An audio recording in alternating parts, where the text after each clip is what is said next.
చెప్పండి. దేని చేత రక్షించబడ్డారు ఇశ్రాయేలు ప్రజలు? నేను మీరు ఎందులో అడుగుతున్నా. ఒకటి కలిగి ఉన్నారు వాళ్ళు. ఏంటది? దేవుని యందు చాక్లెట్స్ చెప్పినాడు. దేవుని యందు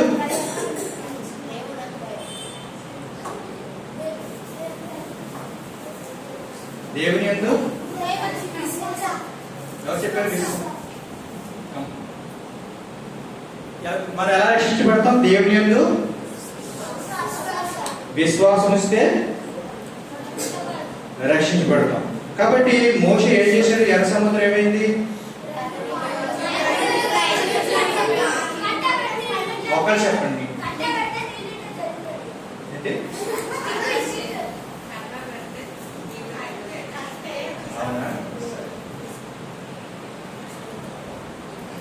కాబట్టి మోషే ఏం చేశారంటే కర్రలో పెట్టినప్పుడు ఏమైందంటే అది 2 పాయలుగా అయింది కదా.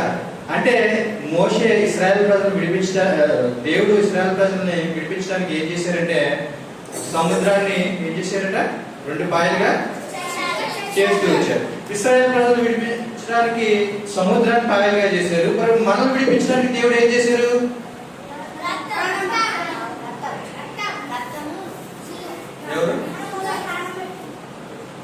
ఎవరు మనల్ని విడిపించడానికి దేవుడు ఏం చేశారు?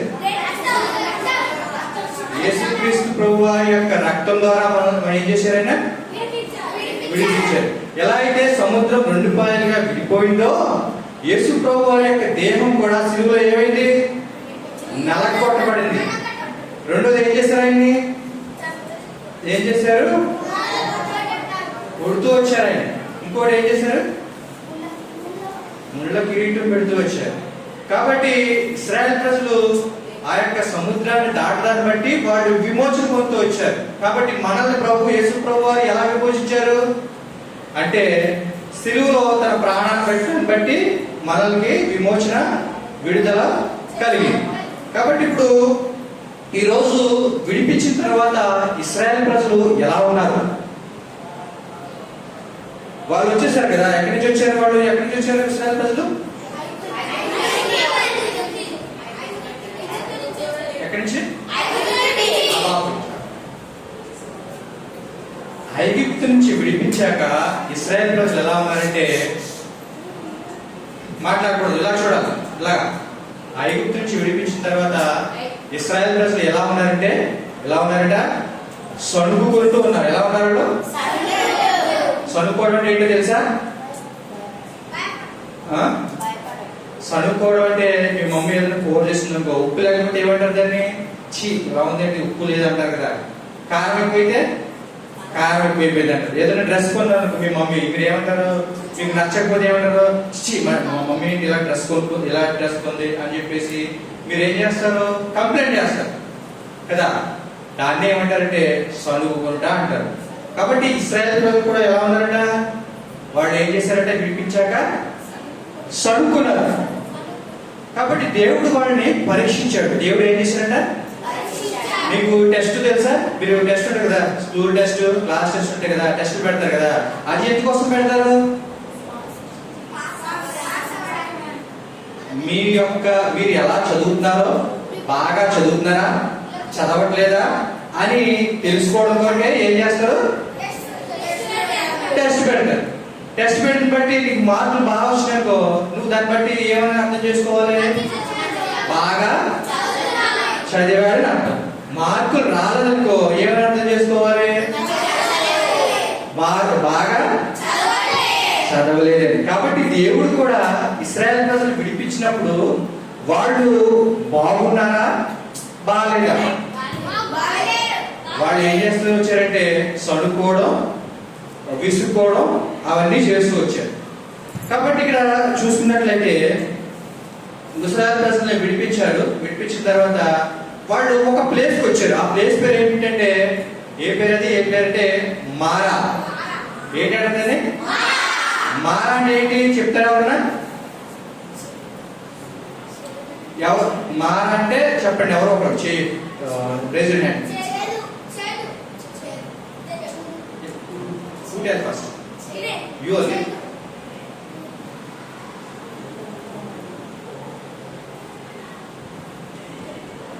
కాబట్టి మారా అంటే చేదు. ఆ ప్రదేశం వచ్చినప్పుడు వాళ్ళు ఏంటంటే ఆ యొక్క ఎడారి ప్రాంతంలో నడుస్తున్నప్పుడు ఎలా ఉంటుంది మనకి? బాగుంటుందా? ఎడారిలో ఏముంది? ఎండ. రెండోది ఇసుకలో నడుస్తుంటే ఎలా ఉంటుంది? కాళ్ళు చాలా నిప్పులు పడతాయి కదా. ఆ సమయంలోనే ఇంకోటి కూడా జరుగుతుంది, ఏంటంటే వాళ్ళకి దాహం. ఏం వస్తుందట? ఎండలో నడిస్తే ఏం జరుగుతుంది? దాహం వస్తుంది. అప్పుడు ఏం చేశారంటే వాళ్ళు మోషేని అడిగారు, ఏంటంటే మాకు నీళ్ళు కావాలన్నప్పుడు వాళ్ళు ఏం చేశారంటే దేవుడు ఏం చూపించారంటే వాళ్ళకి ఒక ప్లేస్ చూపించాడు. ఆ ప్లేస్ పేరే మారా. మారా అంటే ఏంటి అర్థం? చేదు. ఆ చేదు ప్రదేశానికి వచ్చినప్పుడు ఏం జరిగిందంటే ఆ చేదైన వాటర్ తాగినప్పుడు వాడు ఏమన్నారా అంటే ఏంటి? దాని అర్థం ఏంటి?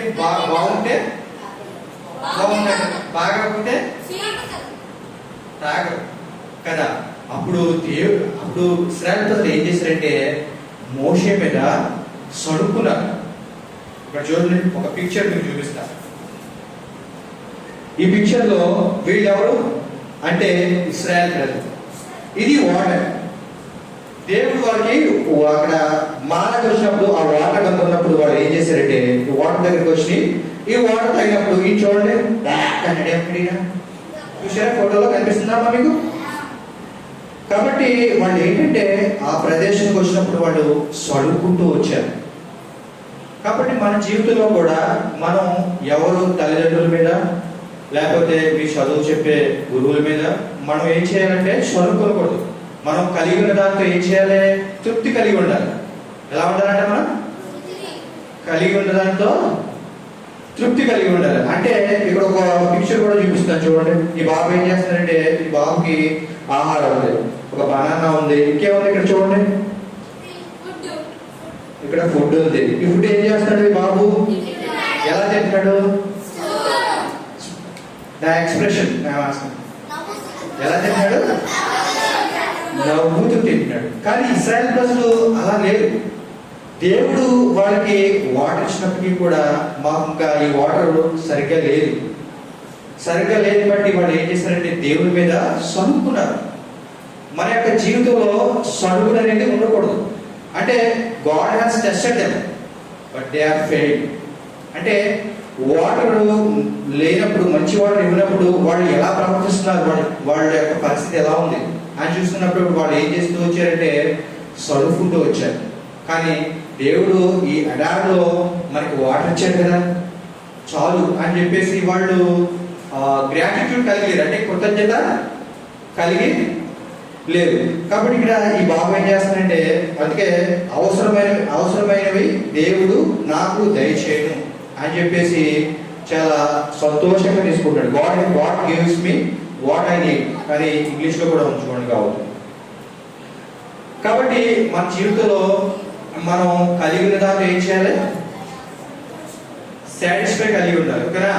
లేని దానికి చేరుకోవడం. తర్వాత ఏం జరిగిందంటే ఇశ్రాయేలు ప్రజలు మరి అలాగే నడుస్తూ ముందుకు సాగుతున్నప్పుడు మరి సనుకున్నప్పుడు ఏం చేసినట్టు మోషే ప్రార్థన చేస్తే దేవుడు ఏం చేయమన్నారంటే ఒక చెట్టు కొమ్మని తీసుకుని ఏం చేయమన్నారా?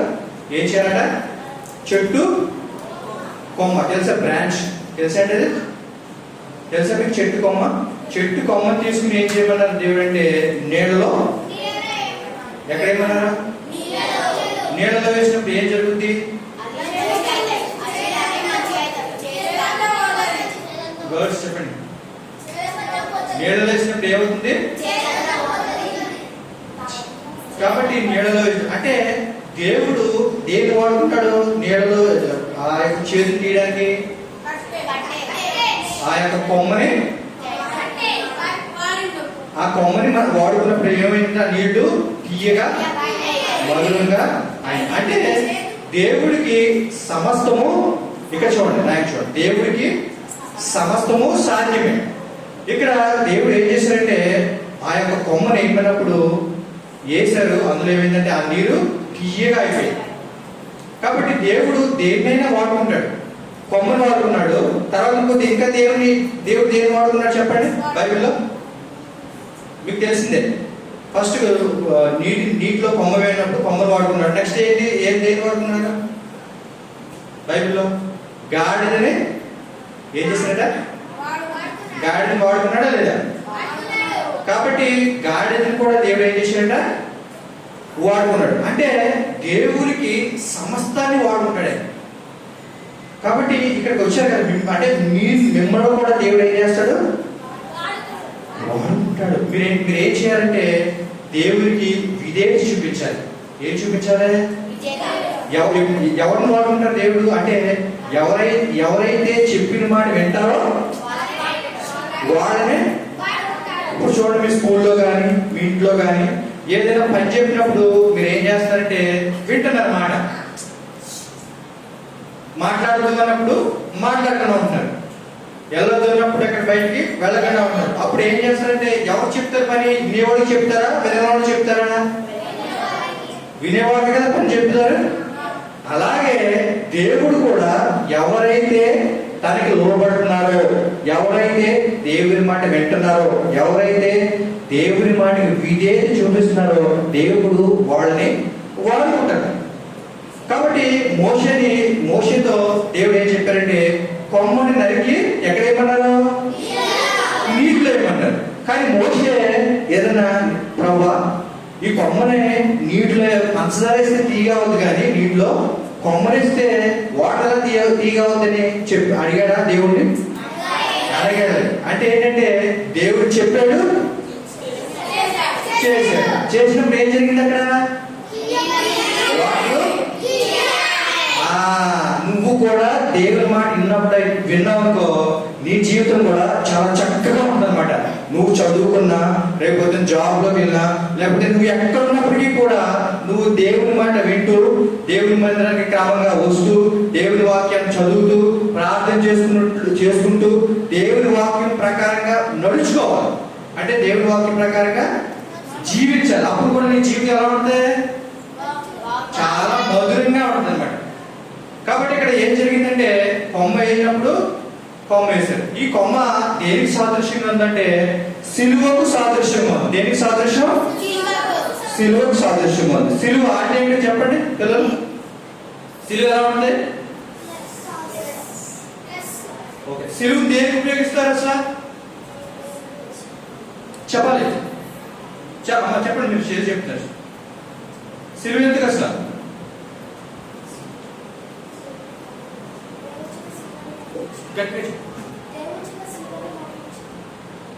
అంటే రోమా సామ్రాజ్యంలో మనకి ఏదైనా ఇక్కడ ఇండియాలో ఏదైనా తప్పు చేసినప్పుడు పోలీసులు వచ్చి ఏం చేస్తారు? మన మీద కంప్లైంట్ వేస్తారు. తీసుకుని ఏం చేస్తారు? తర్వాత మనల్ని జైలుకి తీసుకెళ్తారు. కాబట్టి అది మన ఇండియాలో. కానీ రోమాలో ఎలా ఉంటుందంటే ఒక వ్యక్తి తప్పు చేసినప్పుడు, ఏదైనా గవర్నమెంట్ తప్పు చేసినప్పుడు వాళ్ళని ఏం చేస్తారంటే సిలువ వేస్తారండి. ఏం చేస్తారట? సిలువ అంటే తెలుసు కదా. సిలువ అంటే ఎలా అంటే ఈ పక్కన మేకు ఈ పక్కన మేకు వేసేసి కాళ్ళకు మేకు వేసేసి కొట్టి ఏం చేస్తారంటే వాళ్ళని శిక్షిస్తూ వస్తారు కదా.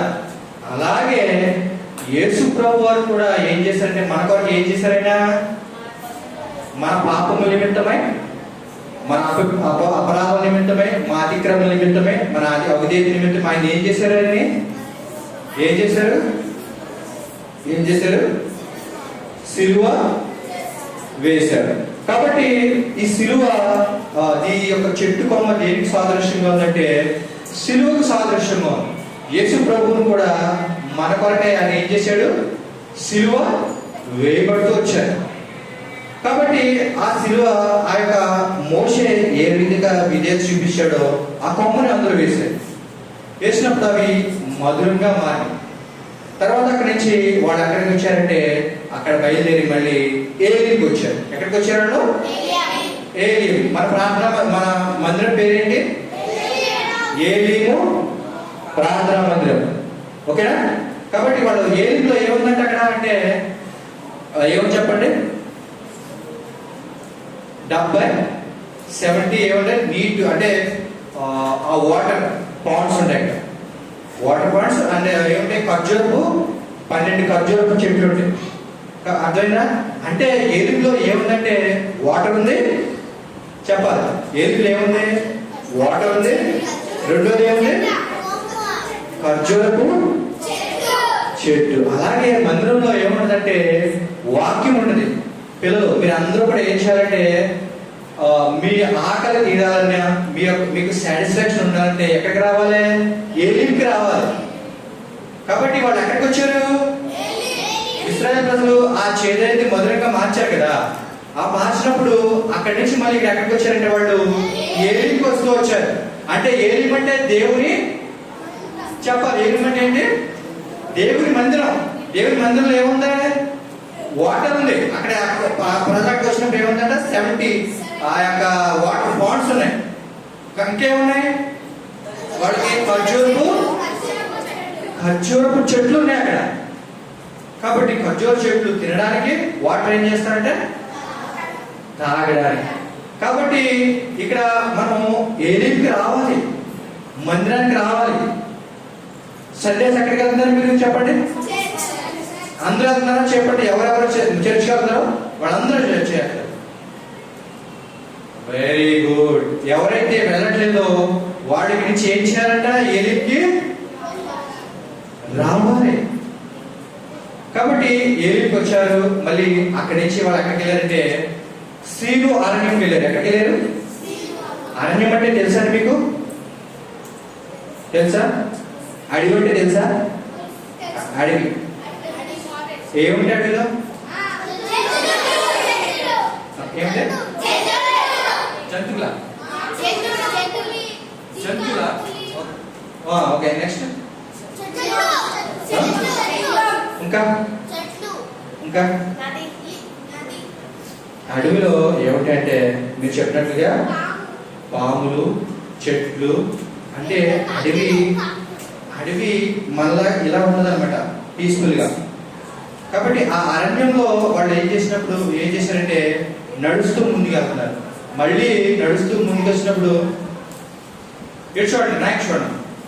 నడుస్తూ ముందుకెళ్ళినప్పుడు వాళ్ళకి ఏం జరిగిందంటే మళ్ళీ ఆకలి. ఏం జరిగింది అలాగే అరణ్యంలో? అంటే నాచారంలో ఆకలి అయిందనుకో ఎక్కడైనా ఏదైనా షాప్కి వెళ్ళి కొనుక్కోవచ్చు కదా. డబ్బులుంటే షాప్కి వెళ్ళి కొనుక్కోవచ్చు, లేకపోతే ఏదైనా చేయొచ్చు. కానీ అడవిలో షాప్స్ ఉంటాయా?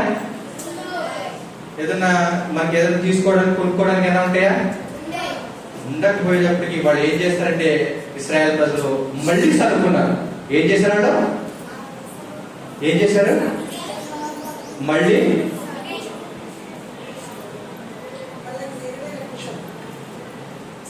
సరే చూడండి. ఇశ్రాయేలు ప్రజలు మళ్ళీ ఏం చేశారట? మళ్ళీ సరుకున్నారు. అంటే మళ్ళీ ఏం చేశారంటే వాళ్ళు కంప్లైంట్ చేస్తూ వచ్చారు. ఏమని?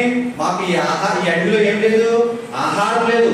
ఈ అడవిలో ఏం లేదు, తినడానికి ఆహారం లేదు, తాగడానికి నీళ్లు లేవు అని చెప్పేసి మోషే మీద వాళ్ళు సరుకున్నారు. ఎలా సరుకున్నారంటే ఒకసారి ఇక్కడ చూడండి. కంప్లైంట్ చేస్తూ వచ్చారు. వీళ్ళందరూ ఎవరు?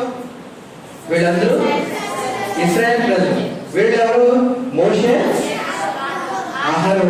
వీళ్ళ దగ్గరికి వచ్చి వీళ్ళు ఏమంటారంటే మాకు ఏం లేదు, ఈ అరణ్యంలో ఆహారం లేదు, నీటి లేవు అని చెప్పేసి వాళ్ళు ఏం చేస్తూ వచ్చారంటే సడుక్కుంటూ వచ్చారు.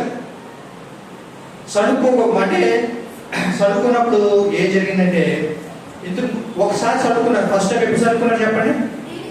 ఎక్కడ? నీళ్లు ఫస్ట్ ఎక్కడ సడుకున్నారు వాళ్ళు? ఎక్కడ కంప్లైంట్ చేశారు? ఫస్ట్ నీళ్లు చేదుగా చేసినప్పుడు దేవుడు ఏం చేశాడు? ఈ కొమ్మ ఇక్కడ చూసుకున్నట్లయితే కొమ్మ వేసారు. ఎక్కడ వేసారు కొమ్మని? నీళ్ళు వేసినప్పుడు ఆ నీళ్ళు ఏమైనాయి? తీగా అయింది కదా. అది అప్పుడు రెండోసారి కూడా ఏం జరిగిందంటే ఇక్కడ ఈసారి ఏంటంటే ఆహారం దొరకలే వాళ్ళకి, నీళ్లు దొరకలే. అప్పుడు మళ్ళీ ఏం చేశారు? మళ్ళీ మోషే అహరోను దగ్గరికి వచ్చి సడుకుంటూ మొదలు పెట్టారు. కాబట్టి ఇక్కడ ఏమనుకోతుందంటే దేవుడు వాళ్ళకి ఎన్నో మేలు చేసినప్పటికీ కూడా వాళ్ళు ఏం చేశారు? ఆ మేలుని మర్చిపోయారు. వాళ్ళు ఏం చేశారు? ఫస్ట్ ఆ నీళ్లు చేదు నీళ్ళు మధురంగా మార్చారు. అది గుర్తుపెట్టుకున్నారా లేదా? వాళ్ళు గుర్తుపెట్టుకున్నారా? గుర్తుపెట్టుకోవాలి. గుర్తుపెట్టుకోకుండా ఏం చేశారంటే వాళ్ళు మళ్ళీ ఏం చేశారంటే సడుపుకుంటూ వచ్చారు. మన జీవితంలో కూడా దేవుడు చేసిన మేలుని మనం ఏం చేయాలి? మర్చిపోవాలి కదా. ఇశ్రాయేలు ప్రజలు ఏం చేశారు? అరణ్యంలో ఏం చేశారు? వాళ్ళు చెప్పాలి. ఏం చేశారు? అరణ్యంలో మర్చిపోతూ వచ్చారు. మర్చిపోయి మళ్ళీ ఏం చేస్తున్నారు? మళ్ళీ కంప్లైంట్ చేస్తున్నారు. మళ్ళీ ఏమంటారు? మాకు ఆహారం లేదు, మళ్ళీ నీళ్ళు లేవు అని చెప్పేసి ఎవరి దగ్గరికి వచ్చి చెప్తున్నారు? అసలు ఎవరి దగ్గరికి చెప్పాల్సిన వాళ్ళకి లేనప్పుడు? ఇప్పుడు మీ పేరెంట్స్ దగ్గర డబ్బులు లేవనుకో ఏం చేయాలి? మీరు ఎవరికి ప్రార్థించాలి? అంతేగాని అమ్మమాటలు డబ్బులు ఇవి డబ్బులు ఇవి డబ్బులు ఇవి ఇసుకిస్తే ఏమవుతుంది? కోపం వస్తుంది. రెండోది ఏంటంటే వాళ్ళు ఇక్కడ అదే జరుగుతుంది. ఏంటంటే వాళ్ళు ఐగుప్తు నుంచి విడిపించిన కానించి దేవుడు ఏం చేస్తూ వచ్చారో ఏం పుట్టిస్తూ వచ్చారు? ఐగుప్తు నుంచి విడిపించాక వాళ్ళు ఏం చేస్తూ వచ్చారంటే వాళ్ళు దేవునికి కోపం పుట్టిస్తూ వచ్చారు. ఏం చేశారంట? కోపం అంటే ఎప్పటికప్పుడు సడుపుకోవడం, ఎప్పటికప్పుడు విసుక్కోవడం. మాకు అది లేదు, మాకు ఇది లేదు, మాకు అది కావాలి, మాకు ఇది కావాలని చెప్పేసి వాళ్ళు ఏం చేస్తూ వచ్చారంటే మోషే మీద అహరోను మీద ఏం చేస్తూ వచ్చారు? సడుపుకుంటూ వచ్చారు, కంప్లైంట్ చేస్తూ వచ్చారు. కాబట్టి ఇక్కడ వీళ్ళు చూసుకున్నట్లయితే వీళ్ళందరూ ఇశ్రాయేలు ప్రజలు. వాళ్ళకి అసలు గుర్తు రావాలి. మనకి మాన దగ్గర ఏం చేస్తారు యేసుప్రభు వారు అంటే నీళ్ళని మధురంగా మార్చారు కదా. ఈసారి మనకి ఆహారం లేదు. ఇప్పుడు ఏం చేయాలి? మనం దేవుడికి ప్రార్థన చేస్తే ఏం చేస్తారైనా? ఆహారం ఇస్తారని చెప్పేసి అది గుర్తుపెట్టుకోవాలి. కానీ వీళ్ళు గుర్తుపెట్టుకున్నారా? కాబట్టి దీన్ని అంటే మనము గుర్తుపెట్టుకోవడం అంటే విశ్వసించిన వాడు ఏం చేస్తాడంట? రక్షించబడతాడు. చెప్పుకున్నా కదా మొదట.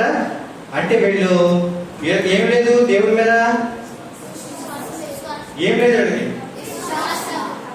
దేవుడి మీద ఏం లేదు, విశ్వాసము లేదు. కాబట్టి మన జీవితాల్లో ఎప్పుడు కూడా మనకి ఏ అవస్థ వచ్చినా ఏ ఆకలి వచ్చినా ఎవరి వైపు చూడాలి? మనం ఎవరు ప్రార్థన చేయాలి? ఇప్పుడు నీకు ఏదైనా కొత్తగా ఉంది, ఏదైనా తప్పు వచ్చింది, దాన్ని బట్టి మీ పేరెంట్స్ని ఇబ్బంది పెడతారా? మీరు పెట్టకూడదు. పెట్టకుండా ఏం చేయాలి? దేవుడికి మనం ప్రార్థన చేయాలి. అప్పుడు దేవుడు ఏం చేస్తూ వచ్చారంటే వీళ్ళకి మరి ఇక్కడ చదువుకుంటూ వచ్చారు కదా.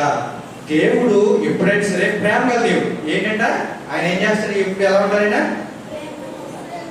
ఒకసారి ఏం జరిగిందంటే అక్కడ వాటర్ లేనప్పుడు వాటర్ ఇచ్చారు కదా.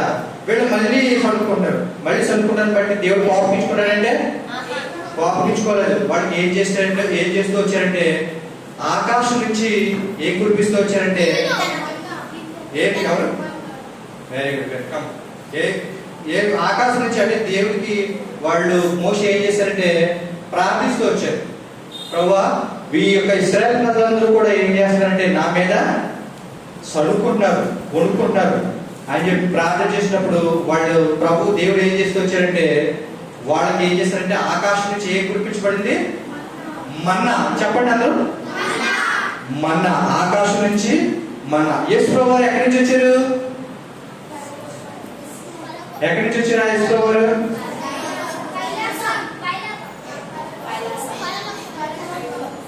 ఎవరి దగ్గర ఎక్కడి నుంచి వచ్చారు యేసుప్రభు వారు? ఎక్కడి నుంచి వచ్చారు చెప్పాలి. ఈ లోకంలోకి వచ్చారా యేసుప్రభు వారు? వచ్చారా? వచ్చి ఏం చేశారు? ఎవరన్నా ఏం చేశారు ఈ లోకంలోకి వచ్చి? కాబట్టి ఇశ్రాయేలు ప్రజలకి పైన చేకూర్చబడింది. వాళ్ళకి ఆకలి అయితే మన్నా కురిపించబడింది. అలాగే యేసుప్రభు వారు కూడా ఎక్కడున్నారు? పరలోక రాజ్యంలో. పరలోక రాజ్యం అంటే పరలోక రాజ్యం నుంచి ఎక్కడికి వచ్చారైనా? ఈ భూమి మీదకే వచ్చారు. వచ్చి ఏం చేశారంటే ఆయన మన నిమిత్తమై మన పాప నిమిత్తమై ఏం చేశారు? శిలువలో రక్తం కాచి తన ఏం చేశారు? తన ప్రాణాన్ని మన కొరకే పెడుతూ వచ్చారు. కాబట్టి ఇక్కడ పరలోకం నుంచి మన్నా పడింది కదా, అప్పుడు దేవుడు ఏం చెప్పాడంటే ఒక కండిషన్ పెట్టారు. ఏం చేశారు దేవుడు? ఒక కండిషన్ పెట్టారు. ఏంటంటే ఎవరికైతే ఆకలి అవుతుందో, ఎవరికైతే ఆహారం అవసరం అవుతుందో, ఏ రోజుది అంటే ఏ పూటదా పూట ఏం చేయాలంటే వాళ్ళు ఏం చేయాలి? ఏరుకోవాలి కదా. పరలోకం నుంచి మన్నా పడుతుంది. ఉదయం బ్రేక్ఫాస్ట్ చేస్తారు కదా మీరు. బ్రేక్ఫాస్ట్ ఆకలి అయితే ఏం చేయాలి? మీరు బయటికి వెళ్ళి దాన్ని ఏరుకోవాలి. ఏ పూటది ఆ పూటే,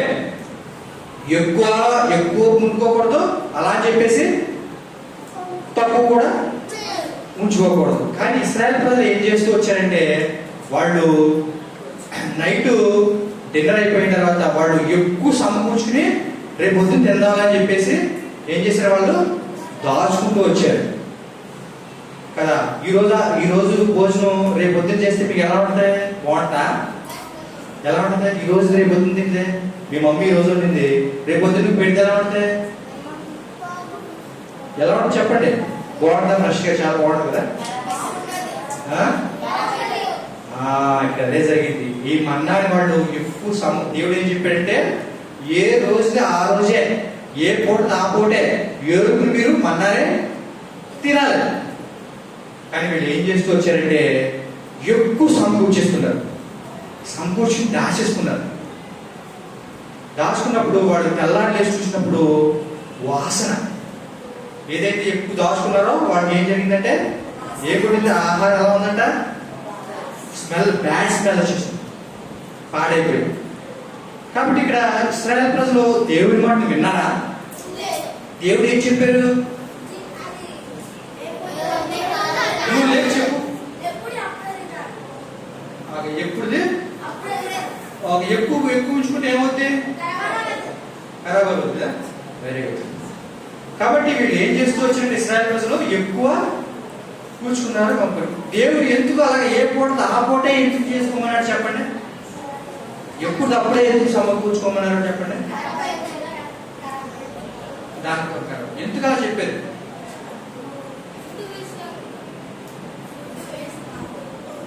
చెప్పాలి. ఎందుకు ఎప్పుడు అప్పుడే? నువ్వు ఎక్కువ సమకూర్చుకుంటే రేపు ఎప్పుడు ఉంటుంది, నువ్వు ఎక్కువ తీసుకోవచ్చు కదా అని ఆయన చెప్పచ్చు కదా దేవుడు. కానీ అలా చెప్పాలి. ఏ పూటనే ఆ పూటే. ఎందుకు అలా చెప్పారు దేవుడు చెప్పండి?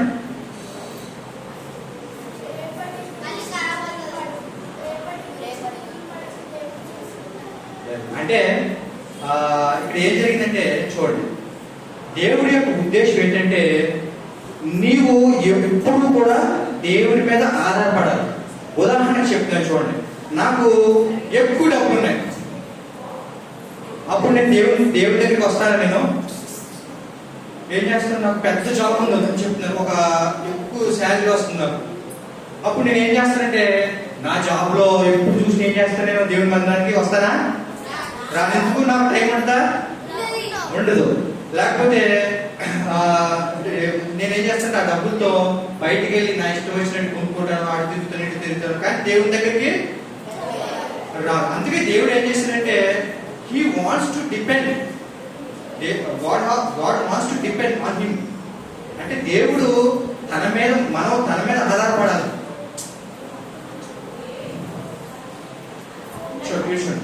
చూడండి.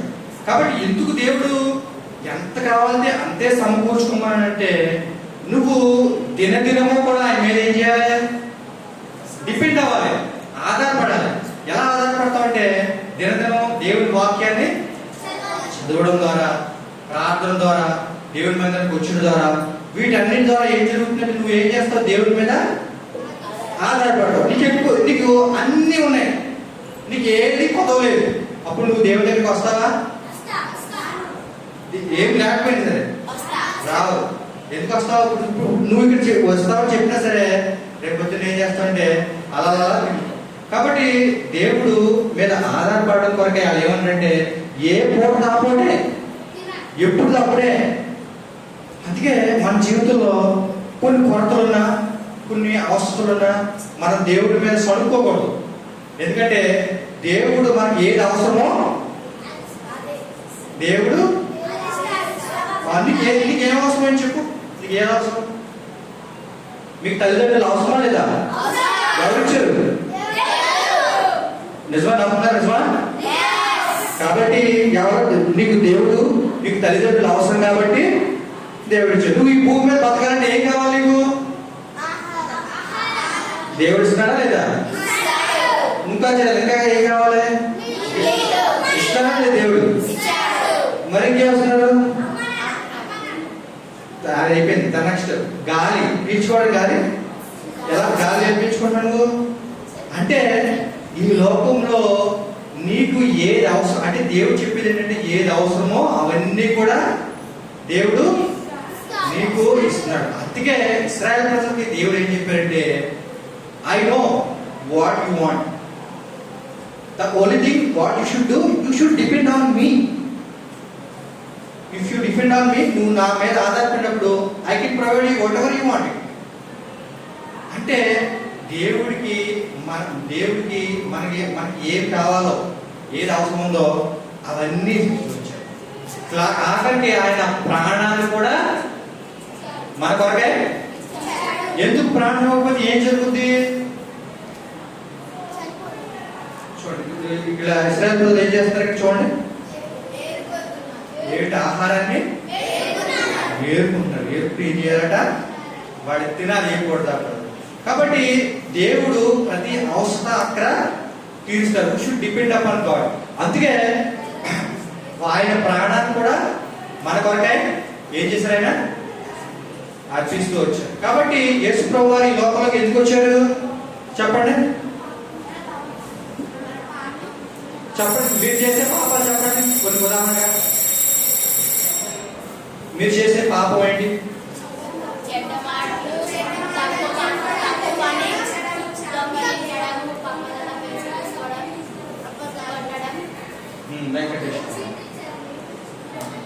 మీరు చెప్పండి అమ్మా, చెప్పండి. మీరు చేసే తప్పులు పాపాలు ఏంటి?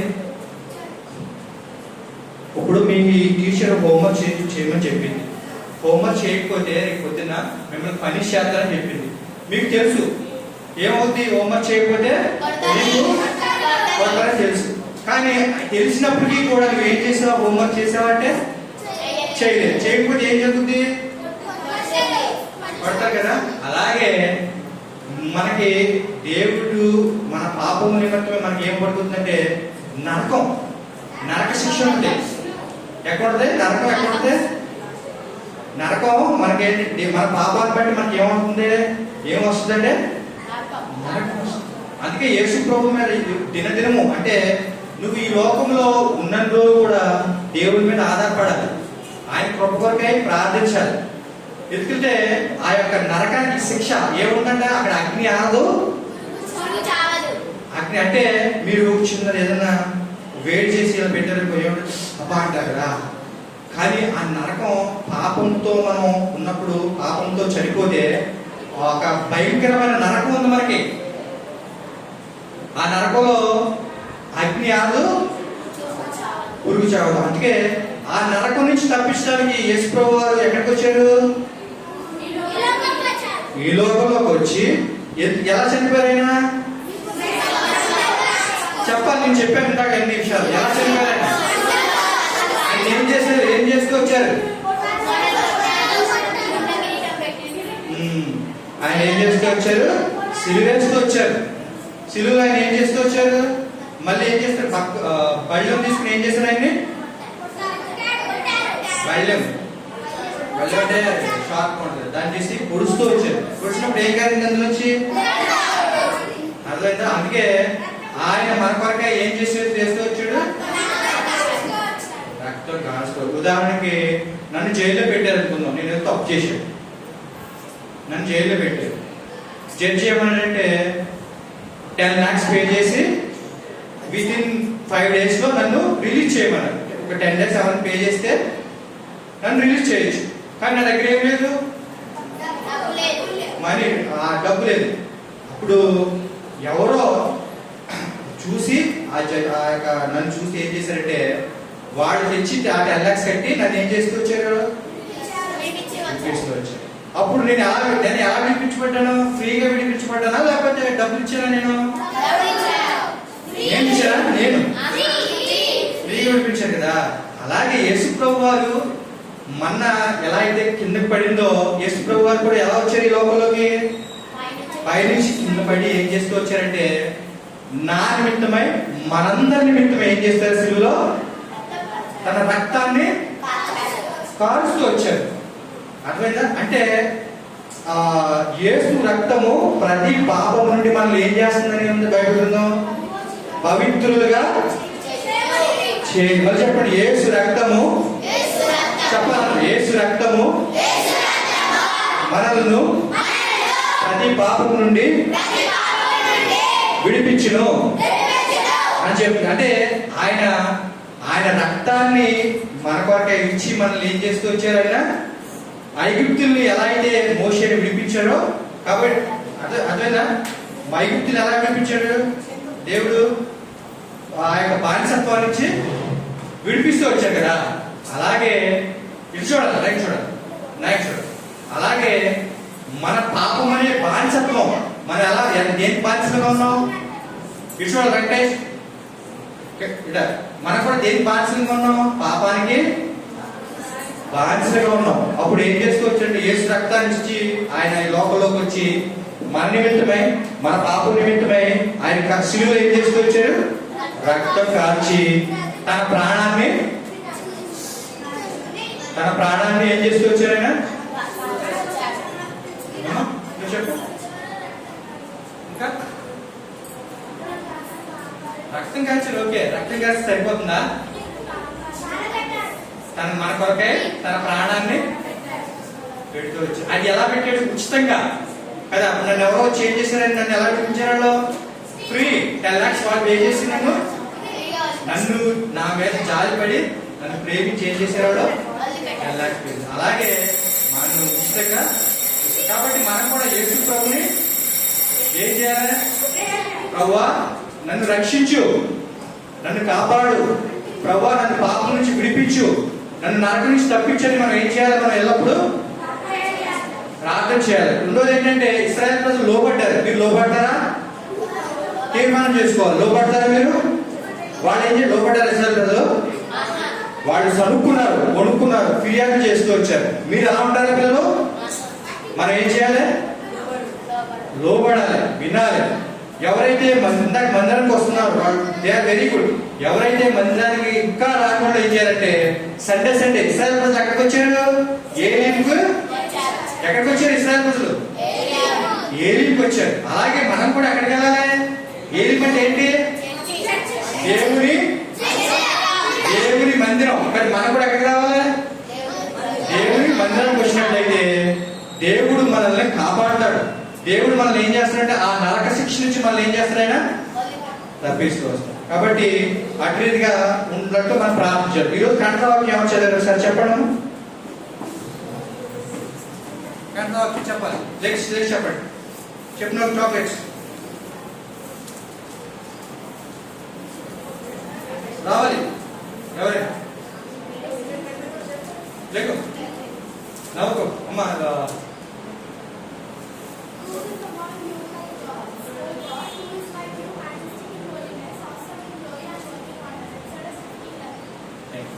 Very good. And who else? Right. Question చెప్పాలి. చెప్పాలి.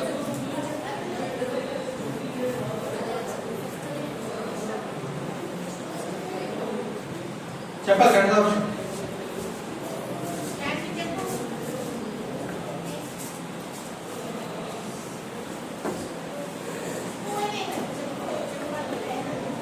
వరుణ్, విష్ణు,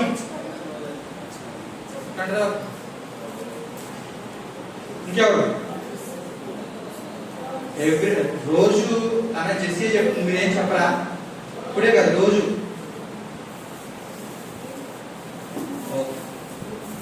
సరే మనం ప్రార్థన చేసుకుందాం. ఓకేనా?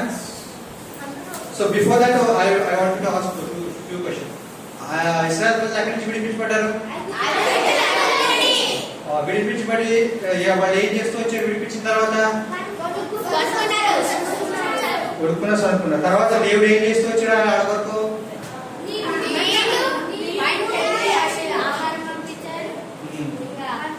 నెక్స్ట్ తర్వాత ఏం జరిగింది? వాళ్ళని ఏం చేయమన్నారు దేవుడు? మన్నా పంపించినప్పుడు ఏం జరిగింది? మన్నా ఏం చేయాలి? మన్నానే ఏం చేశారు? దాచుకోవడం బట్టి ఏమైంది? కాబట్టి మనం ఏం చేయాలి? దేవుడు చెప్పింది తినాలి అనుకోకూడదా? సరే, ప్రార్థన చేస్తుంది.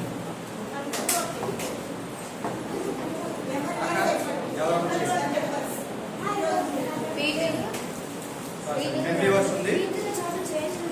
ఈరోజు మెమరీ వర్స్ చూడండి అమ్మా, రాసుకోవాలి. మీరు అందరూ రాసుకుని రేపు పొద్దున్న చెప్పాలి మీ మెమరీ వర్స్. ఎవరు చెప్పట్లేదు?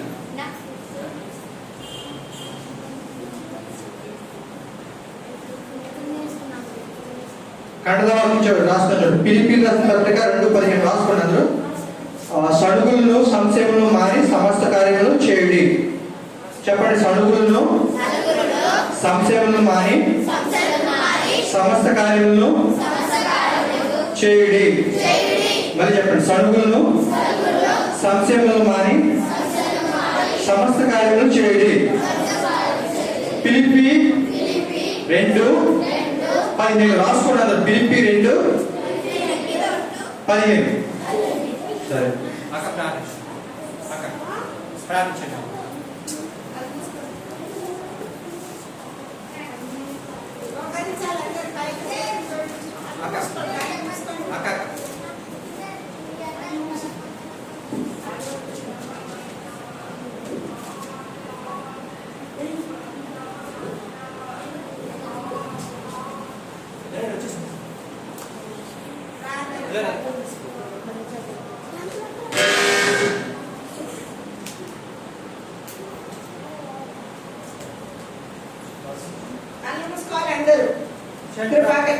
దేవా, పరిశుద్ధుడా, మహోన్నతుడా, గొప్ప తండ్రి, స్తోత్రము చెల్లిస్తున్నాను ప్రభా. మా చిన్న బిడ్డలు ఎంతో ప్రేమించి ఎరుకు నడిపించిన అందును బట్టి స్తోత్రాలు, కృతజ్ఞతలు అర్పించుకుంటున్నాం నాయనా. మరి ప్రభా ఏదో వేసి ప్రభా మీరు జరిగిస్తూ వచ్చినందుకై స్తోత్రములు ప్రభా. మరి మీ దాసుని నిలబెట్టుకొని ప్రభా మరి మీరు అనుగ్రహించిన ప్రతి మాట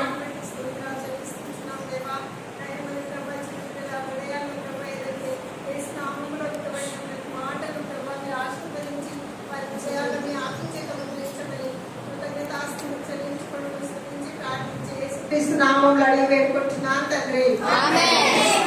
ఐదు అడుగులందరికీ